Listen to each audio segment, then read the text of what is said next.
కళ్ళు తిరిగి పడిపోతే ఈయన సాయం చేసి తీసుకొచ్చారత్తయ్య. నమస్కారం బాబు.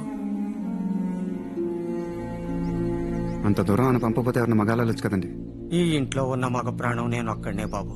ఉన్న ఒక్క కొడుకు మిలిటరీలో చనిపోతే గవర్నమెంట్ వాళ్ళిచ్చిన సొమ్ముతో 1 ఎకరా పొలం కొని కూరగాయలు పండిస్తూ పల్లెల్లో అమ్ముకుంటూ మమ్మల్ని పిల్లల్ని సాకుతుందయ్యా.